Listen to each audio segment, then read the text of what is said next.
You have found Authentic Business Adventures, the business program that brings you the struggles, stories, and triumphant successes of business owners across the land. We're coming to you from the Sun Prairie Community Radio Studios, underwritten by Bank of Sun Prairie. My name is James Kademan, business coach and author of the Bold Business Book, along with my host, Mason Tickinen, business owner and fellow captain of industry at Modus Financial. Hello. Today we are welcoming / preparing to grill Patrick of Salvatore's Tomato Pies. Welcome, Patrick. Hey, it's good to be here. How are you feeling this fine, whatever day it is today? I'm great. We're closed today. I'm off, so that makes me happy. Tell me. How long have you guys been in business? 6 years this past October. Nice. Congrats. Thanks. And how many places do you have? 2. 2 places? Yes. All right. You want to tell me where they're at? Yeah. One restaurant is located at 912 East Johnson Street in Madison, and our flagship is at 121 East Main Street in downtown Sun Prairie. Nice. Now, you guys just recently moved in Sun Prairie, right? We did. We bought a building and about 2 years ago, and then spent a year remodeling it and Nice. totally rehabbing that building. And it was a 116-year-old building, so it's the first time we ever did anything like that. So that in itself was a challenge. Holy cow! So, what made you decide on that building? Well, we always wanted to be downtown. Okay. We're always more of downtown people as opposed to being in a strip mall next to a cash store on a yeah. So Or wherever. That's you were fantastic. yes. So yeah, so being in a walkable area was kind of important to us, and when that building presented itself as available, it was like a natural fit. Awesome. So tell me, let's get the story about what made you start Salvatore's Tomato Pies. First, I want to start with a name. Mm-hmm. Okay, because I don't The name know. of Salvatore's? yeah, the name. Oh, where we got the name from? Yeah. Sure. So Salvatore's. Well, I'm an Italian American. My family came from 2 places in Italy. My mom's family came from Casandrino, which is near Naples, and my dad's family came from Loreto de Apertino, which is Abruzzese. So Salvatore has always been a family name on my mother's side, starting with my great-grandfather. My son is named Salvatore, so it's kind of directly named after him. But my favorite uncle and my favorite cousin, Sal's pretty popular in my family. Nice. All right. Mm-hmm. Huh. So that's where it came from. All right. And what made you decide to start your own gig? So, let's see. Going back to 2011, I was working for a state and federally funded outside agency that was providing assistance to low and moderate income folks. And during that political climate, the organization lost federal funding at the time, which kind of resulted in me losing my job. So You'll have that. And at that point, we had one son and another on the way, and I'm sitting there thinking, what are we going to do? We got to do something. And the day that my wife and I met each other, or the very first conversation that we had was about pizza.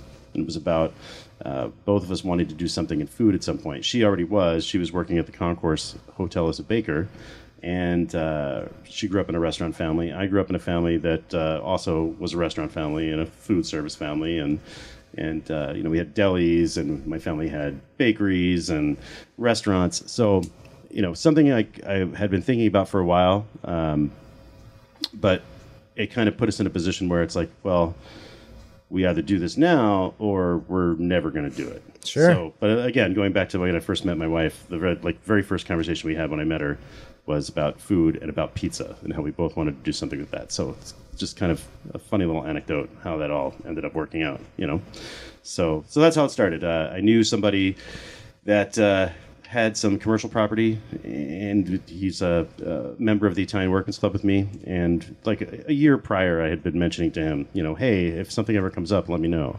And so the day after I lost my job, I signed into my email, and there was a note from Vito saying, hey, I've got that property available in Sun Prairie. You want to go look at it? Just So kind of like. Just to clarify. Yeah. You lost your job. Yep. You had one kid, a kid on the way. Get on the way. And that was the ideal time to start a business. No, not the ideal time to start a business. No. But you did. But we did. And it was kind of out of like, I was in my late 30s at the time, and it was just kind of one of those things where it's like we either do it or we don't. And Sure. I remember consciously thinking, like, now's the time if we're ever going to do this, even though it was totally inopportune, In retrospect, I remember when we opened. Well, my youngest would be at the restaurant with me when I was putting in the floors, and and then after Joey was born, he would be in the restaurant with us, like, because we opened when he was 3 weeks old. So, like, he would be in the restaurant in a baby Bjorn while one of us was making dough or whatever. So, it wasn't the most opportune time to do it, but it's also, when I think about it, would we have been as successful as we were if we had another option? Right? Right. Sure. When it comes down to it, it's like you commit to it, and you guys are in business, so you understand. But when it comes down to it and you commit to it, it's like this is going to work, or I'm doomed. Yeah, you got to find a way. We just put our retirement money into this project, and I still have a mortgage to pay and a family to support, and it's either going to work or I'm in big trouble. Sure. I know how to use a magic marker and a cardboard sign. Yes, exactly. Well, Patrick, one of the things that is interesting about Salvatore's is you guys are based in a small to medium sized community, and you've chosen to source all your products. There's as many as you can from Wisconsin sources, and obviously that has an effect on pricing as well from a cost standpoint. So Sure. I guess tell us a little bit about why that's important to you. Why did you decide to do that, even though that may make you more expensive than a larger chain? Well, a number of reasons, really. I mean, growing up, my grandparents' house, to a lesser extent, my own parents' house, like half the yard was taken over by a garden. So as a kid, I remember going into the garden with my grandma and picking some things that we were going to have for dinner. And I would help wash tomatoes. She would prepare things. And it just was kind of like the way things were. I mean, I didn't know any other way. So when we opened the restaurant, that's always been the way that I've cooked at home, by using local ingredients or shopping at the farmer's market or whatever. It's just, just something that was like an intrinsic mindset, I guess, from the time that I was little. So when we opened the restaurant, that was like one of the first things that we thought about was how my ancestors, what they used when they first came to the United States. They weren't importing olive oils and things from Italy, so they were learning to use things that were available locally. And pizza in general over the last 50, 60 years has become really this commodity, this fast food object. That was also like forefront in my mind. Right. And how do we differentiate ourselves from what everyone else is doing? Especially when you see the same delivery truck, whether it's one of like 3 of the major food service providers pulling up in front of every one of those restaurants, and they're all getting the same product and making something that's slightly different with the same ingredients. So how do we differentiate ourselves from everyone else? I figured we would go in a completely different direction and try to source as many of the things that we could locally. And this past year, we reached about 70%, of our total ingredients that we purchase for both restaurants.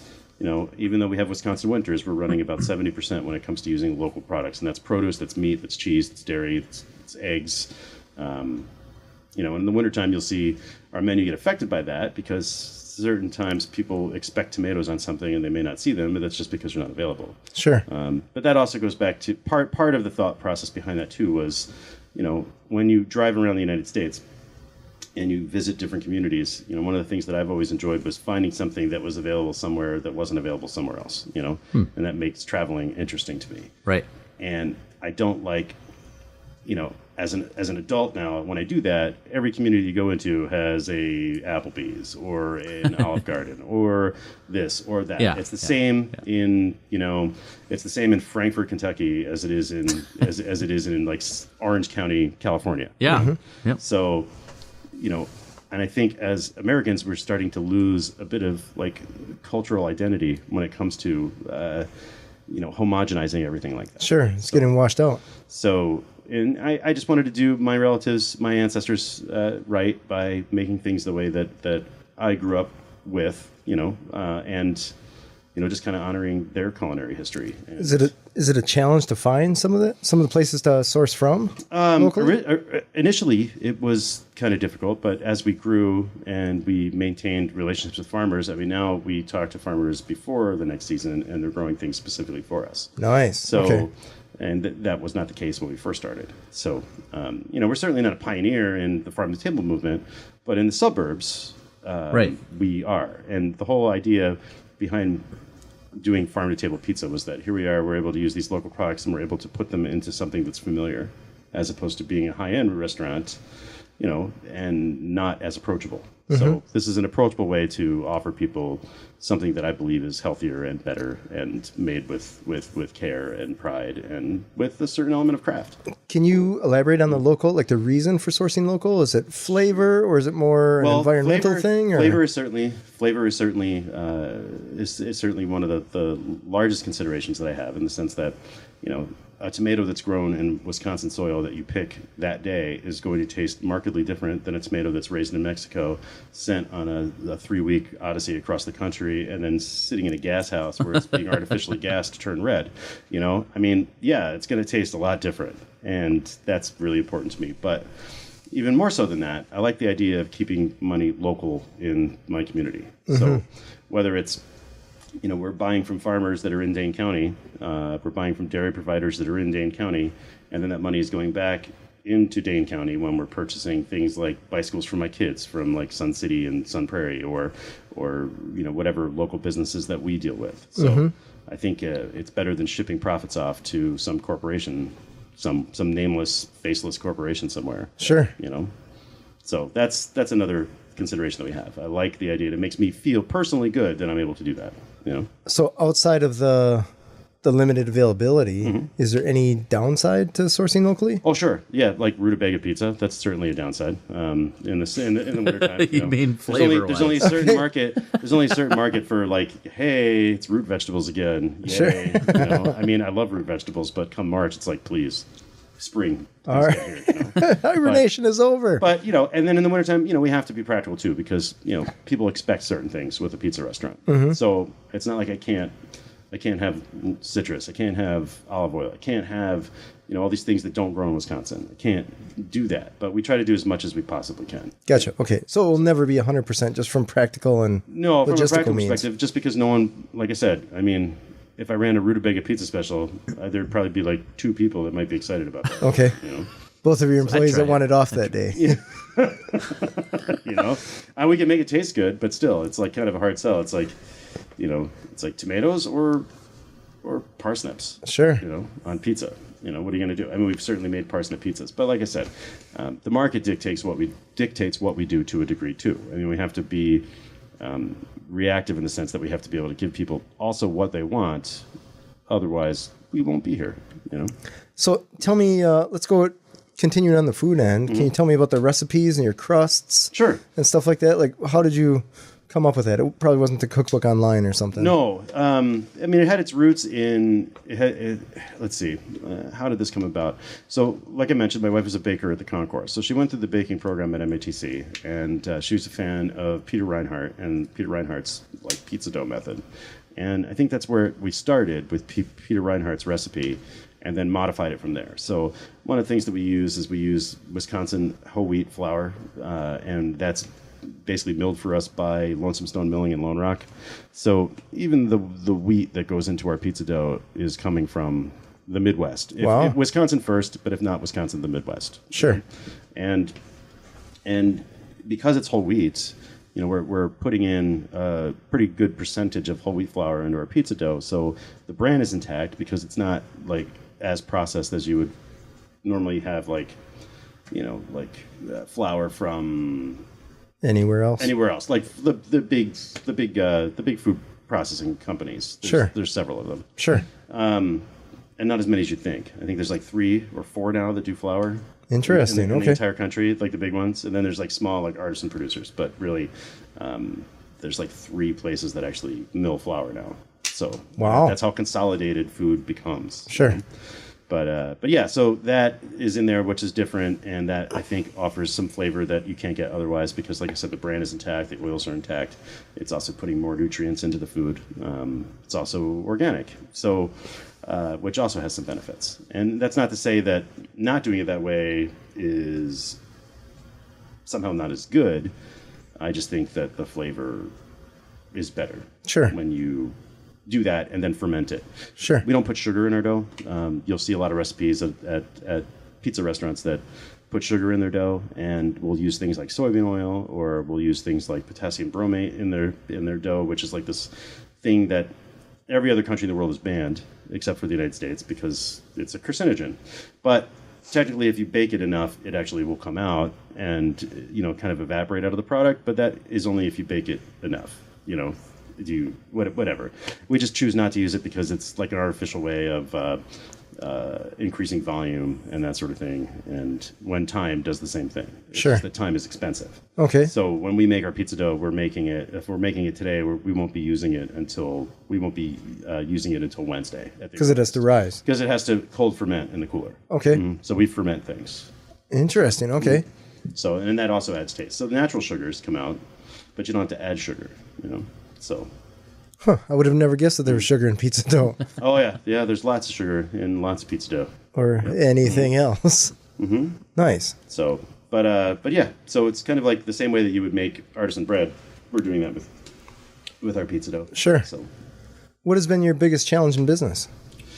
biggest challenge in business early on was, remember when we opened in Sun Prairie, people would say things like when, we would put our pizza out or our product out, and folks would say, "Come here a second, there's something wrong with this pizza." And I would look at it and I'd say, "What's wrong with it? It looks fine to me. It's not a perfect circle."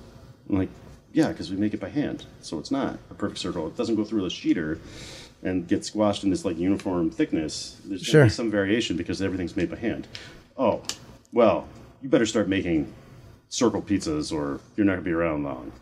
I was like, Wow. I remember that conversation. Okay. I remember that conversation. There was a conversation. The one Stepford person Wives started. pizza. Yeah. just like something different. Forbid that it's different and it's not like this perfect manufactured circle. Sure. So that was one challenge early on, and the other challenge was price. I mean, the thing is that I've noticed that people tend to think that we're more expensive than our competition, and some of our competition, yes, but some of our competition, no.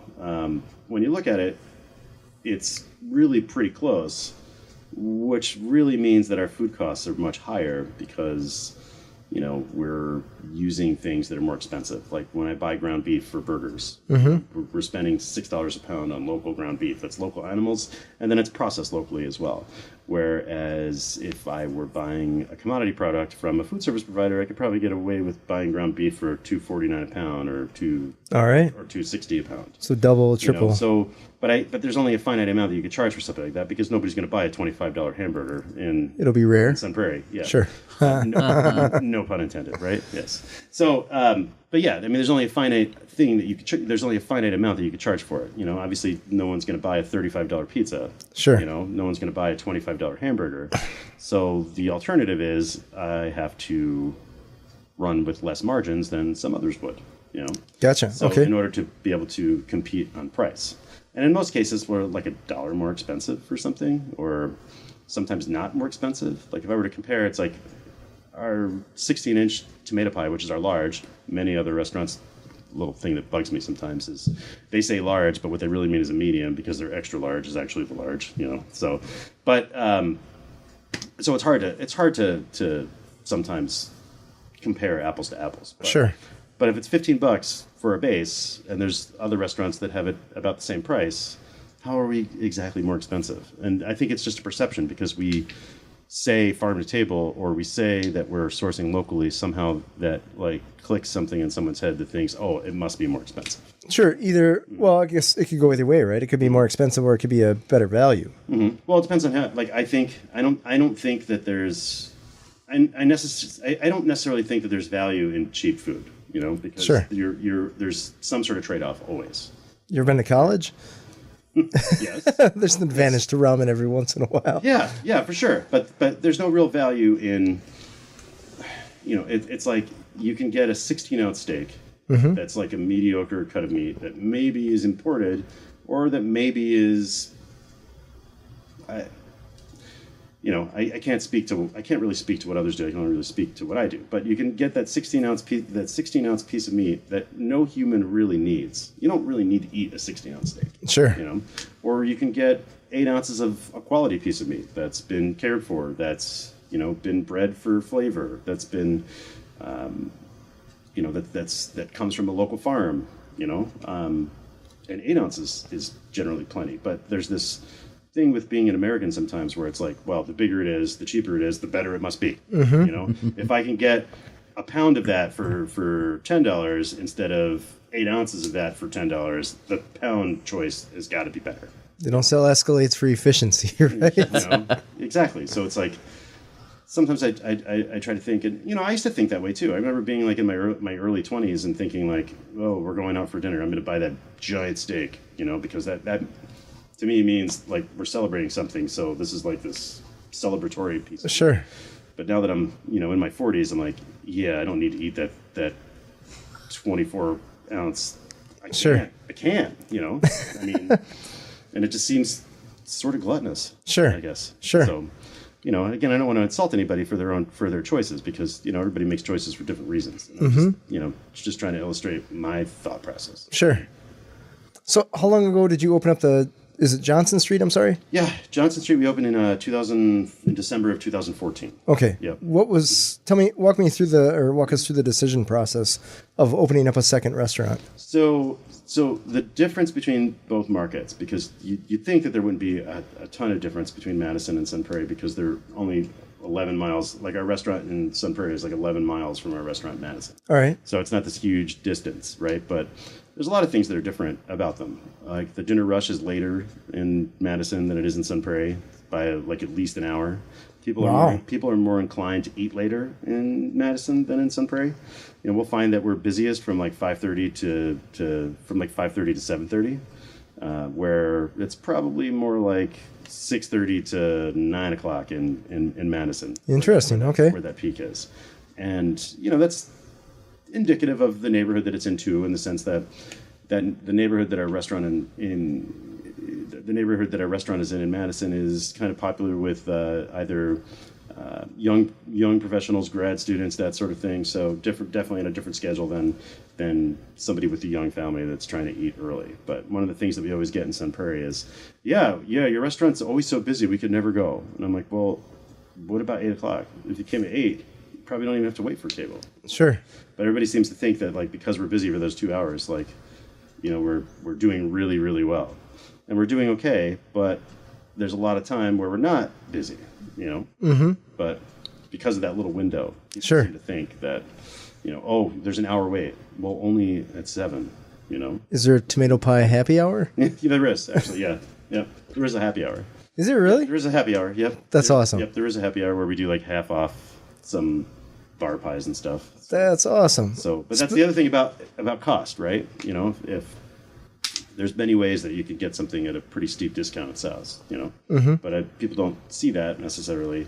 I don't know. It's difficult. But going back to your question, I know you and I kind of ranted and went off in a different. You'll have that. It's okay. It's a safe place. Yeah. So it's cool. Safe place. But your question was, what was the thought process behind opening in Madison? Yeah. That was like the natural expansion, I guess. As business people, we're kind of driven to like we're doing well at something, so let's increase doing it. Let's make it bigger. Let's grow it. Let's scale it. Mm-hmm. And that's kind of the thought process behind opening the Madison restaurant. And other than there was a demand for us to be in Madison too, I felt. But again, a property happened to manifest itself to us that was reasonably priced, even though it's small. I mean, that restaurant only has 30 seats. Okay. And Sun Prairie has how many? 97 now. Okay. Yeah. Okay.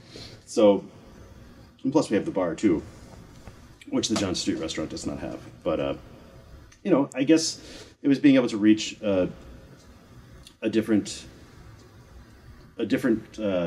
customer that may not necessarily make it up at Sun Prairie. Sure. One of the odd things that I've noticed about, even though I've lived in Wisconsin now or Madison now for 22 years, almost 22 years, I noticed this thing like that I didn't notice when I grew up on the East Coast, where like distances like really prevent people from doing certain things. Like I'll hear people from the west side of Madison say, "Oh, Sun Prairie's so far. We'd love to come check it out, but it's just a journey, And I'm like, okay, well maybe you should just, pack up your pemmican and hardtack and hitch up the horse and Right? kind of try to make it because it'll take 20 minutes. It's so funny you say that because I had some friends, right? So I'm in Sun Prairie. I had some friends that were on the east side of Madison, and we were talking about going downtown to check out a restaurant or whatever. And they're like, downtown? That's so far away. And parking. Oh. And I was thinking, like, well, you're closer to downtown than we are. Yes. And we weren't thinking, like, it's no big thing. Yeah, but that's the thing. Like, even downtown, too. Like, people that live downtown or on the Near East Side. It's like, Sun Prairie, it's far. Like, if I can't see where I'm going for a restaurant on a Friday night, then I don't want to go. But meanwhile, where I grew up, so where I grew up limited. in New Jersey, it'd be like, yeah, we're going to Philly, or we're going to New York City. Sure. In one night to do something. Right. And even driving, like where I grew up, like a 40-minute drive would get you, 20 miles away from where you are, where here a 40-minute drive gets you, almost to Milwaukee. I was going to say, in New York, that'd be a $50 cab ride one way, right? Or you hop on the train. Sure. Yeah. But we don't have those, it's another thing about being in business without having transportation connections, too, in Sun Prairie. And again, it's probably not something that you're asking me, but it's probably pertinent, Like in Sun Prairie, a lot of our Madison employees don't have cars because they live, in the neighborhood or downtown, and they don't really see a need to have one. Sure. In Sun Prairie, it's kind of the opposite. Like, people seem to have some sort of personal transportation. But when we're short in Sun Prairie and I want someone to come work in the Sun Prairie restaurant from downtown, they can't because no one has transportation to get there. Interesting. But Okay. there's no public transportation real link to Sun Prairie either. There's not? I mean, that you can go to Easttown Mall and then catch the cab that comes twice or something from Easttown Mall, but it'd be like a 2-hour odyssey from downtown Madison to try and accomplish that. Sure. So I always think regional transportation, really does have an effect on service industry employees. Oh yeah. And it has a positive effect on business as well. So I'm kind of waiting for that sort of thing to happen. You raise a huge segue into employees. So tell me just about your hiring process and general happy times or pain in the butt times. Sure. Well, in the service industry, in restaurants in general, there's definitely there's not enough employees to go around right now. Okay. Restaurants are expanding quite a bit in Dane County, and there's constantly new openings, and there doesn't seem to be this great new pool of employees to support that. So when it comes to, you find yourself in a situation where, there's plenty of good folks out there, but say that you're not a very good employee, right? And it's the only industry that I know of right now where, if you're really not a good employee and you miss a lot of work and you don't really care and whatever, you could be let go today and be working somewhere else tomorrow without anybody doing a background check or anybody doing any sort of references or whatever. Just because you can fog a Because mirror. everyone's desperate. All right. Everyone's desperate. Interesting. Okay. I mean, wages are increasing. That's a good thing. But wages are also kind of dictated by what's the amount that the consumer will pay for food. Sure. And it's funny for someone like me to start talking about things like government regulation on business and that sort of thing, because generally I'm for such things and I like to think that I'm pretty progressive minded. But when it comes to things like the restaurant industry is subject to personal business property taxes, where manufacturing is not. And so there's all these exclusions for other industries in Wisconsin besides the restaurant industry, and it's all these things add up to where the main people that end up profiting the most from the restaurant industry are insurance companies, are food service providers, are the municipal governments, are it's not necessarily the restaurant owner. Sure. Because there's so much. I mean, if we run a 3% profit margin, that's awesome. Wow. 5%. 5% would be fantastic, So there's not a lot of margin in doing what we do. I guess not. So, it's I want to be able to accommodate all these things, and I want to be able to provide a workplace where, we can do all these things for employees and make it a career. But it's where's the future of the industry going, and how is the future of the industry going to be financed? Sure. Part of that comes down to tips. I'd love to be able to figure out a way to eliminate them and make this more of and price food the way it should be, instead of this artificial, because tips obviously aren't aren't affecting the bottom line of the restaurant, other than the simple fact it's pushing off that compensation to the consumer. Sure. You know? When in a perfect world there wouldn't be tipping, and those costs would be factored into pricing. Sure. So it's all artificial, really. You know. So is it tough? It is tough to find people then. It's tough to find people because there's always there's a inequity between the front of the house and the back of the house because of tipping. You know, say that in certain restaurants, as a server, you know, you could make $40 bucks an hour, $50 an hour. All right. Depending on what you're doing, right? Sure. And depending on the restaurant, most still don't bother with you tallying your cash chips. Sure. So that's income that's generally obscured from the government. Sure. You know, that's Sure. not taxed if you're not declaring, because it leaves it up to the employee to declare their Sure. tips.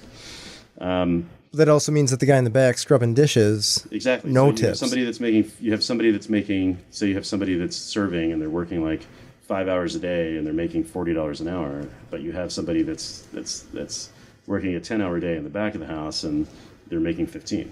Mm-hmm. So it's like, how do we address that inequity as an industry? Okay.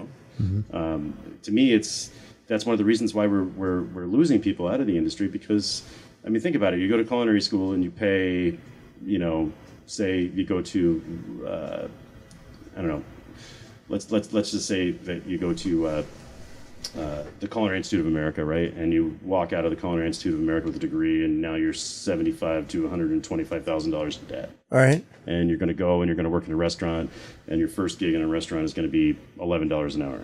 How are you paying those student loans?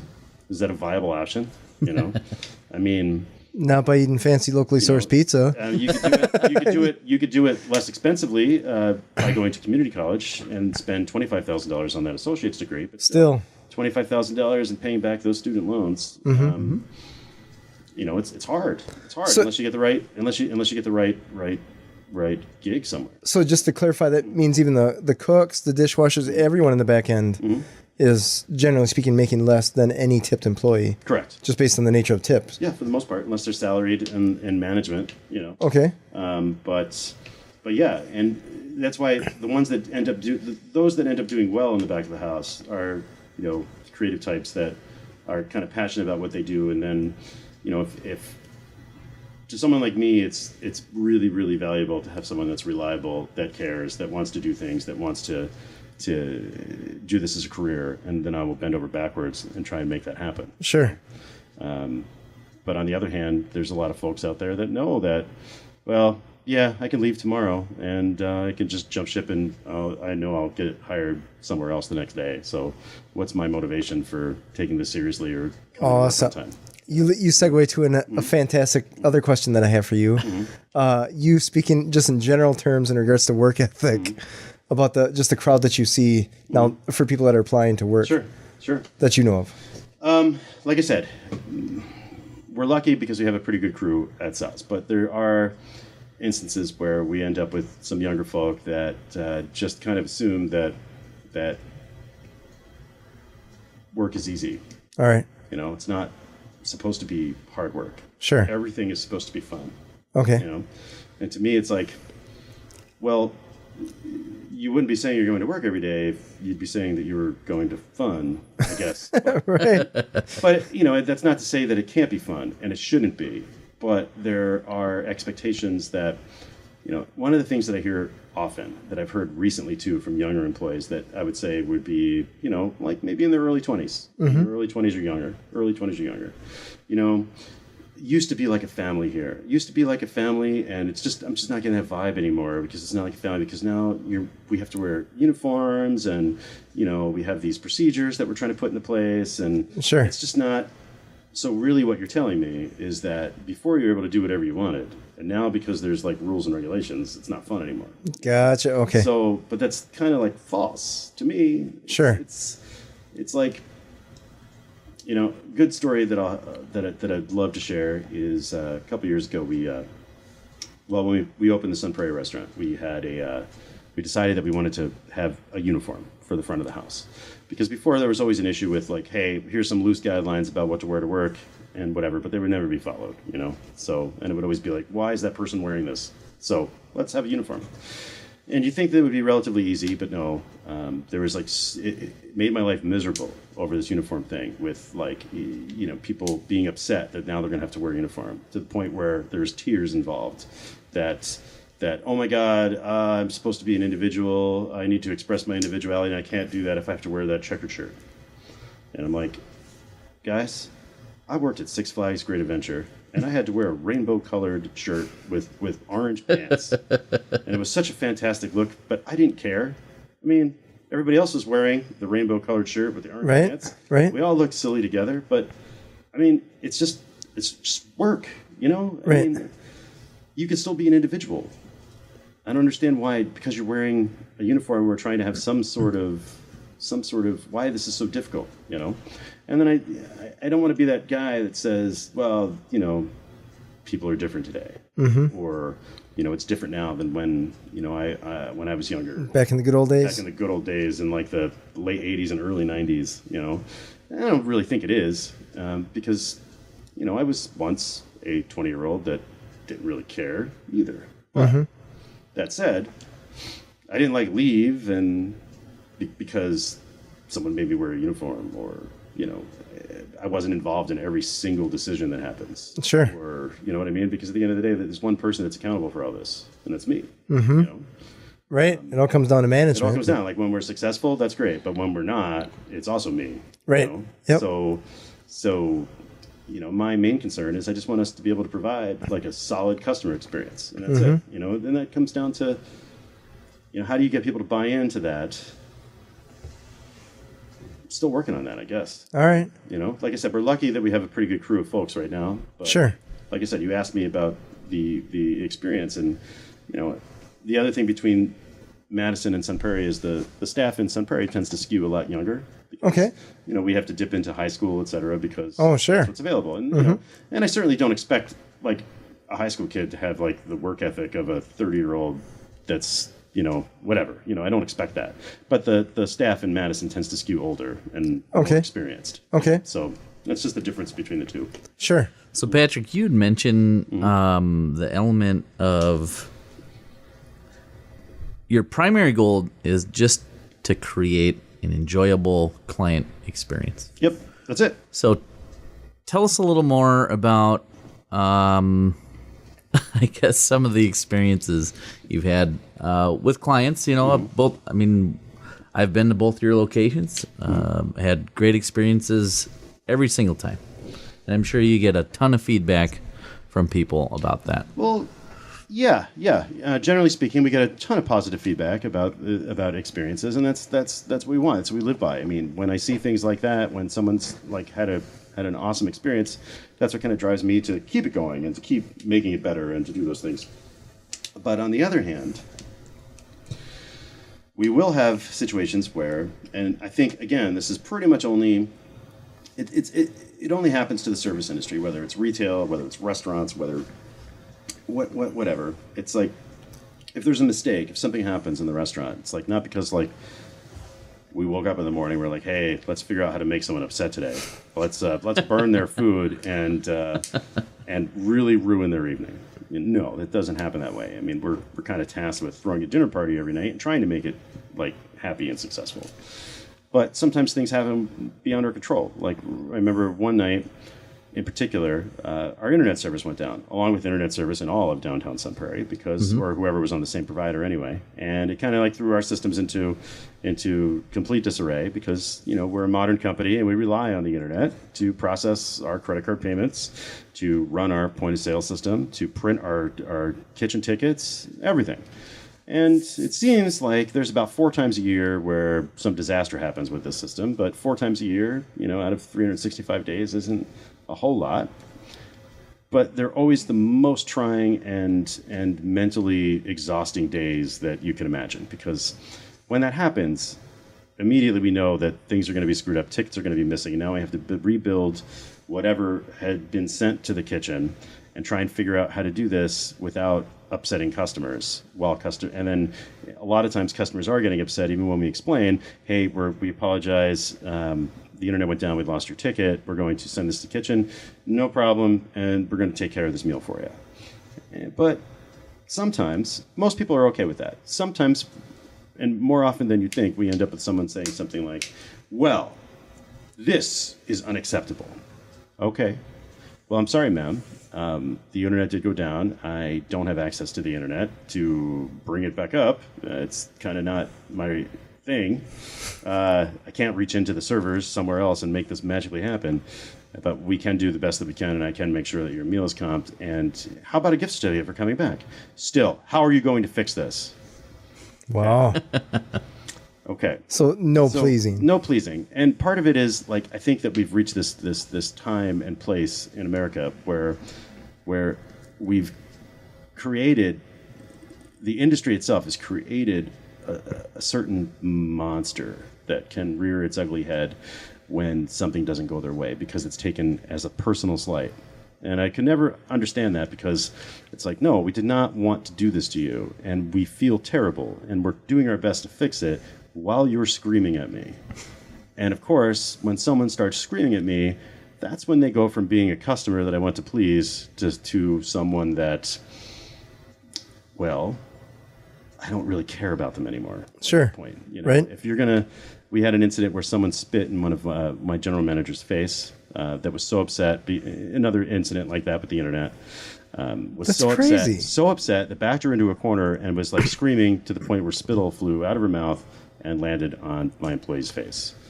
And at that point, yeah, I'm going to stand up for my employee, and you're never coming back. And yeah, and that person also ended up writing something negative about us on Yelp. That Sure. was a terrible experience. And I was Sure. like, but wait, you forgot about the spittle. Sure. And you forgot about your sort of completely impolite actions that you would probably normally never do. But because we're in the service industry and you own us for the time that you're here, somehow you're less than me. Therefore, I'm going to abuse you. It's interesting you mentioned stuff like that, like Yelp.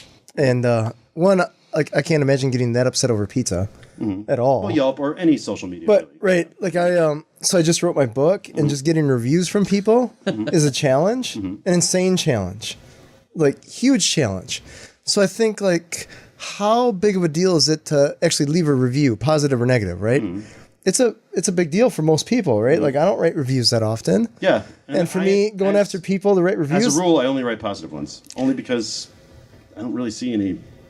I don't know. Anyway. Yeah, so when I think, like, how either this person was so angry, and generally speaking, I think in the case of pizza, like, you can't possibly that upset. Something else has to be going on in your life. Of course. Right? Of course. That's usually what it is. Yeah. They're unhappy about something happened in their day, whatever, and I'm sympathetic to that to a point. Sure.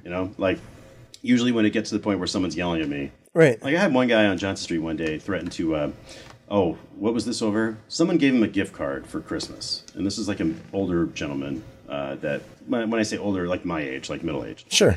You think like he'd know better at this point, but anyway, someone gave him a gift card for Christmas, and it was for like $50 or something, a Visa gift card. So when he went to pay his bill, it wasn't going through, and it was in the middle of a busy Friday dinner rush, and he's trying to use this gift card, and it's not going through, and demands to talk to the manager. Manager talks to him, doesn't get what he wants, so he wants to talk to the owner, and I happened to be there tossing pizza, listening to what was happening. So I walked over, I'm like, what can I do for you? And he's like, this card, I know it's good. It's not being taken by your machine. You fix it. And I'm like, well, sir, I'm sorry, but we're swiping it, and it's not taking it. And he's like, I'm like, are you sure you know how much is on there? Yes, of course I know. Here's the number. You call and you ask them. I'm like, I'm sorry, sir. I'm not going to call your gift card and ask what the balance is because I swipe it. That's what I do. It's not working. Do you have another form of payment? What? No. I'm like, well, what do you expect me to do? Sure. And so the guy gets upset, and then I finally dawns on me. I'm like, wait a second. How much is the bill? So he's trying to pay a $47 ticket with a $50 gift card. It's assuming there's like another 20% on there, probably coming for a tip. Yep. So I'm like, wait a second. We can fix this. Let's just charge less on it, and then you can figure it out. Sure. So he's like, well, why didn't you do that in the first place? And he just keeps mouthing off to me to the point where I'm like, all right, I'm done. You know what? Your dinner's on me. You're not even paying. Just get out. Sure. And he's like, what? And he's like, you should follow me outside. I'm like, you don't really want that. Seriously? Yes. I'm like, why are you doing this? Fighting over a pizza? Like physically fighting But the over a thing is, it's pizza? like, it was his issue with his card. Right. Sure. I helped him fix it. Yeah. And he's still being a jerk. But that's the thing. It's like, Wow. it's like, I don't, it's the one thing that I dislike about being in this industry more than anything else. It's that, well, you can't please everyone. And I want to please everyone. I mean, we all do. We wouldn't do it if we didn't. Right. You know, I mean, the ideal day is like everyone's happy, you know, your employees are happy, customers are happy. It's a perfect world, but we're humans and that's never going to happen. Right. You know? I mean, you know, these same people who do that would be mortified if, say, the report that they did for work, whatever industry they work in, was late, or there were some errors on it, and their boss like flipped out and sat there and started yelling and said, you know, you're the worst employee ever. Don't ever come back to work. Meet me by the bike racks. Yeah, and then don't ever come back to work, and I'm going to put all this stuff about you up on the bulletin board so everyone sees it in the break room because you're garbage. You know, but that's what happens to us. It's interesting how internet has moved reviews and how it is given some power to people that may have been, generally speaking, powerless, or they felt that they were. So now this is their little sounding board so that they can... Yeah, and honestly, there are some people out there, not all of them. I mean, there are some people that really write really awesome reviews, and they're like thoughtful, and they're accurate, and they clearly care about the product. You know? And you can tell who those are, but there's others that write things like, I had better pizza on the subway on the ground. I found it in New York, and Wow. this place sucks. Okay, well, I don't think anyone's going to read your review and be like, well, there's a verbal master who clearly knows what's going on, you know. But I don't know. It's just like a way for people to vent, like anything else. Sure. Yeah. I mean, look at politics. I don't want to get into politics, but look at politics today. Like every news program that you watch is just screaming at you. Right. It's like you can't watch like you know, whether you like NPR or not. At least when you listen to NPR, it's not like yelling at you every 5 minutes. But whether it's CNN or Fox News or what have you, it's always like this in your face culture that we have where you know, everything is a competition. The other night, my kids were like, "I want to watch this show." I'm like, "What show?" It's called Christmas Light Fight. I'm like, what are you talking about? But there's this show. They took Christmas lights on cable, and they made this competition, competition battle between neighbors on who can like build the best Christmas light display. Dear. And I'm just like, why does everything have to be a competition? Every single thing. I mean, sure, we're competitive animals by nature, but it's like, who's got to be the best at this? Or I need to get the last word in, or I'm going to be aggressive and yell because that's what I see around me in popular media. You know? It's just spills into our everyday life, and it's hard to get away from it. So how do you feel about 3-star reviews? 3-star reviews?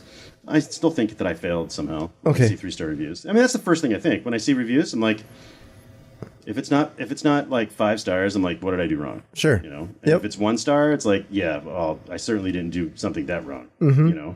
But if it's 3 stars, I tend to pay attention mostly to those. Because you know they're not psycho. Because there's someone that actually put some thought into. You know, it's not somebody who's just like, everything's awesome, 5 stars. And it's not somebody that's like, they're jerks, 1 star. It's somebody that sat there and thought, well, I like this, didn't like this. And that's why it gets a 3-star, and I'm an honest human being. Those are the ones that usually carry the most weight with me. Okay. I'm always curious about the 3-star thing, because we're all in business, right? We get reviews and stuff like that. And I see 5 stars we love. But if you look at a service or a product that is 5 stars universally and it has thousands of reviews, you're suspicious. I'm like, what's going on? If I see 4.7, I'm like, magical. Yes. Right? But then you look and I'm like, a 2-star review or a 3-star review, like what? Yeah, and usually when you read the 1-star or 2-star reviews, like I can't. Even when I'm like shopping for products online, I think most recently, oh my God, what was it? It was a product where clearly the person that gave it a 1-star review was using it for something that wasn't designed. You know, I don't remember exactly what it was, but like reading the review, I'm like, well, I bought this because it said it could do this. I decided to use it to do this, and it broke. All right. 1-star review. I had it for 6 months, and I broke it because I was doing something dumb with it. Gotcha. And I'm like, really, 1-star review because you decided to use the juicer to, I don't know, pit cherries. You know, so that's a neck massager. You know, so Yeah, I mean, All right. the one like you said, the 3-star reviews usually are the ones that I'm most interested in because they usually have the most information that you Sure. can glean and actually become better from. All right. The 1-star reviews are usually just kind of like a knee-jerk reaction. Sure. Somebody wants to vent about something. What's the best thing about having your business? The best thing about having my business is that, well, I used to say that I don't work for anyone, but that's not true because I work for hundreds of people every day. So that's not and that's not a negative either. I mean, it's just that I guess I like the best thing about having my own business is that I could be as creative as I want to. Oh, fair. Any given Awesome. situation, and no one can tell me that no, I can't do it. Sure. So that to me, like I can create a new dish, or I could do something, or I can bring something to Sun Prairie that Sun Prairie doesn't have, and whether it sells or not is totally up to me. But I also have the ability to do it in a small amount and test it. So I don't have to go through, like if I were a corporate restaurant, I'd have to go through various levels of bureaucracy in order to Sure. do something. Sure. But this gives me the ability to have the menu reflect me. Yeah. The menu reflects me. The corporate culture, if we have a corporate culture, reflects me. Every company has a corporate culture. Every Yeah. company, Love it or hate it. every company has a corporate culture. Yes, and It seems to me you've illustrated at least a part of your corporate culture pretty clearly to everybody else, especially we're talking about reviews and all that stuff, and a fair amount of your, I guess I would say, defense replies or just is you standing up for your team. it is even standing up- it is, to the face of the customer. It is standing up for my team because I know how hard it is to work on the floor all day and interface with people, especially when they're not being reasonable. And I know that there's been times where it's been certainly there's been times where it's been an employee that caused the issue, and I take care of that separately. But when it comes to someone who's going to be abusive to my staff over something so inconsequential as a delayed meal, and they're going to be out and out and abusive, I just won't tolerate it. I mean, I don't expect my staff to tolerate it either because we're all human beings and we deserve a certain measure of dignity, and just because we choose to work in restaurants doesn't mean that we're beneath that. Right. And that's how I feel more than anything. It's the service industry, not the slavery industry. Right. Amen. We're providing you a service, Right. but we're providing you a service because we want to, not because we have to. Right. Yep. So yeah, I guess that's kind of where I'm at with that bit of corporate culture. I will defend my staff because for the most part, everyone tries to do right by people, And like I said, mistakes happen, but I mean, what are you going to do? I had a 17-year-old host, cry on the floor one day because a customer was being abusive. And I'm just like, where's the customer? They're like, they left. I'm like, are they still outside? I'm like, I want to talk to this person because they're happy that they did this. Right. That's not something to be happy about. You're a jerk if you do that. Sure. So, Though to be fair, I've made my employees cry. It wasn't intentional, but intentional. they were being idiots. So it goes on both sides, right? Well, yeah, but I don't know. I don't want to make anyone cry. I mean, No. It certainly was not intentional. Somebody shouldn't be that upset because it's a normal day at work. Right. I mean, Completely opposite of intentional, but Yes. yeah. Like my 3-year-old, or I guess 4-year-old son wait, now. your 4-year-old is working for you? You know that's against the law, right? No. I actually, he's not, but I compare my employees to my 4-year-old sometimes. Ooh. Arguably more often than I'd like to. But he'll cry, right? And I'll say, why are you crying? He'll say, like, I don't know. But I've had employees say that same thing. I'm like, you're 20, whatever. You should probably have a reason for things like crying. I know, but I also try to think, too, that all the things that have happened in my lifetime to make me who I am, just like all the things that have happened in your life. Sure. to Everyone. make Everywhere. You who you are. Yep. It's certainly different than someone else's set of experiences. Absolutely. So it's hard for me sometimes, it's easy for me sometimes to say, well, I'm able to do this, so you should be able to do this too. Right.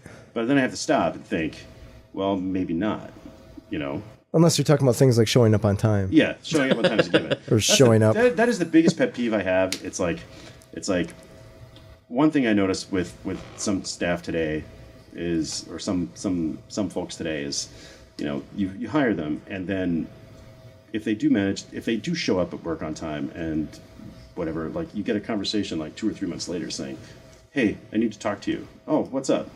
Well, as you know, I've been on time for all my shifts for the last 2 or 3 months. Can I get a raise?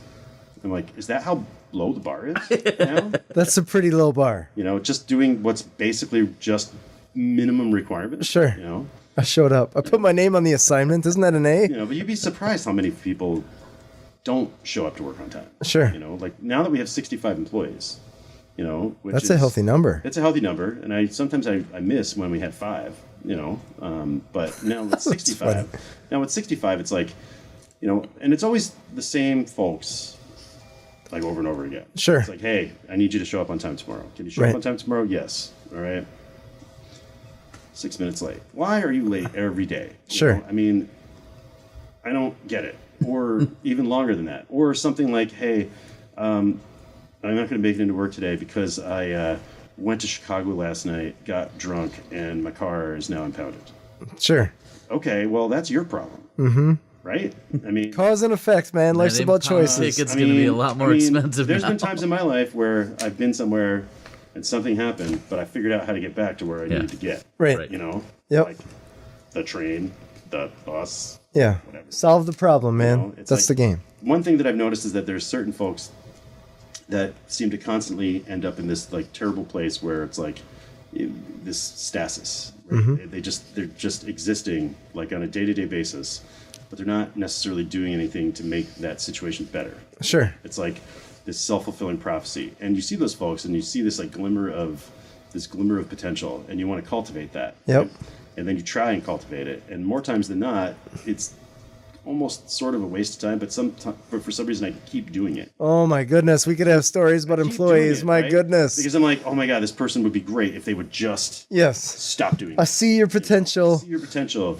You're not moving with it, right? It's because how do I get this? How do I coach this person? How do I motivate this person? Sure. You know, and then it comes down to, well, I now have 65 employees, and I don't have the time that I used to be able to have to do that. Yep. And now I gotta let you go because you missed like 6 days of work. Yep. You know, in the last like 3 weeks. I talked to a business owner. He's like, no projects for employees. No projects is in like that, right? Where they have the potential, but they're just not living up to it, kind of thing. I've heard that, but then you can't find people. So like on some level, I'm still hopeful because I'd like to say that I was that person once. Sure. You know. Oh, sure. Yeah. I certainly was. I mean, Me too. I remember calling out of work once from New Orleans when I had to work like that day because I made a spur of the moment trip to New Orleans and I made up some story about, whatever elaborate story I made up as to why that I wasn't going to be able to be there for the next 4 days. But I know crap happens, especially when you're young. Mm-hmm. Right. But I like to think that I figured out that consistently doing things like that wasn't going to get me anywhere. Sure. Or I don't know. And I like to try and help people figure that out. Awesome. So if there was one thing that you wanted the world to know about Salvatore's, what would it be? We care. We care a lot about.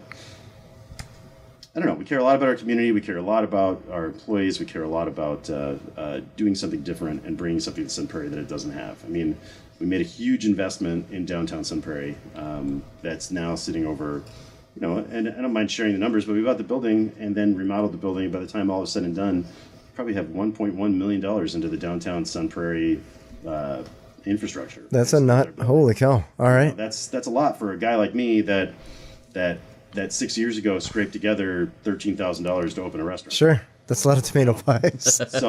So, and 6 years seems like it was a short period ago, but also it seems like an eternity ago. Sure. But, I just want people to, I would like for people to know that there's real things behind things that we do. Sure. And like I said, we care about the community, we care about our staff, and we like being part of the Sun Prairie community. We had an opportunity to move the entire restaurant to Verona and didn't want to do that. Nice. Thank you.